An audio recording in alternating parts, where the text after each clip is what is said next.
So ayun guys, nandito tayo ngayon sa aking, screen 'no. So ngayon gagawa tayo ng, Facebook page. So ang gagawin mo is punta ka dito sa mga ano, itong square na dot na 'to. Click mo lang 'yan, may lalabas na menu.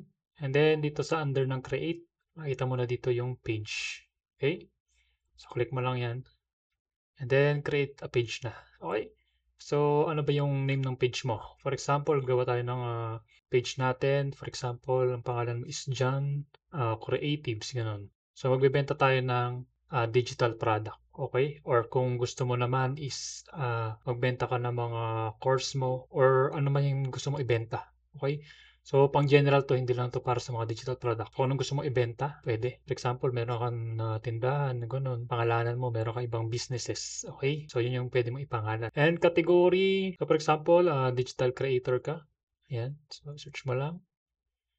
Or graphic designer, bahala ka. Yan 'no, meron pa ngang grocery store, 'di ba? So, kung meron kang grocery puwede, ayan, grocery store, room, Greek restaurant, bahala ka kung ano yung business mo. And then, so ano ba yung mga ginagawa mo, yun yung ilalagay mo diyan. Example, wala kang maisip 'no, so puwede kang magpaturo kay ChatGPT 'no. Punta ka na sa ChatGPT, search mo, "I am a digital seller, create a description for my Facebook page profile or bio." Enter mo lang, ayan. So, ito yung mga puwede mong, ilagay 'no. So, sample ito na lang 'no. So, puwede kang maglagay pa ng ibang, prompt diyan. So, copy mo lang, then paste mo na diyan, okey. So, ito nandito na yung pangalan mo and then yung, sa bio mo 'no, meron siyang call to action, okey. And then 'pag okey na, create page mo na. Click mo na 'tong create page.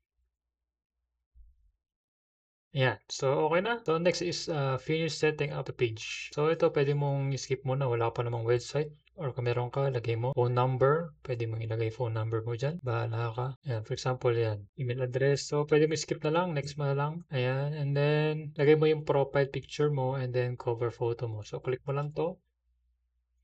Then pili ka ng profile picture mo. Kailangan yung profile picture mo dito is, mukhang professional 'no, hindi yung anime, hindi siya yung mga alaga mong hayop, pusa, aso or favorite mong cartoons, gano'n. So, kailangan medyo professional para mas katiwa-tiwala lalo na pagka nag-umpisa ka pa lang. Yung sa'kin kasi is, logo ko na siya, simula nagsimula ako, hindi ko na siya binago, yun na talaga. So, dun ako nakilala sa profile ko na yun kasi hindi ko na siya binabago. So, next natin is add a cover photo. Ayan. So, sample lang 'to, ginawa ko na 'to. Bahala ka kung ano yung gusto mong, gawin, okey? So, add action button. So, importante rin 'to, click mo, then try it. So, pili ka kung ano yung gusto mong gawin nila pagka nagpunta sila dun sa page mo. So, piliin mo 'tong send message. So, save mo na. So, i-next lang natin. And then ito may lumabas sa gilid, puwede mong skip na lang 'yan. And then puwede mong invite yung mga friends mo para i-like nila yung page mo 'no. So, click mo lang 'to. And then invite mo na lahat yung mga friends mo. Hindi naman sabay-sabay, siguro mga 100 lang muna sa isang araw, gano'n. Ayan, and then click yung done.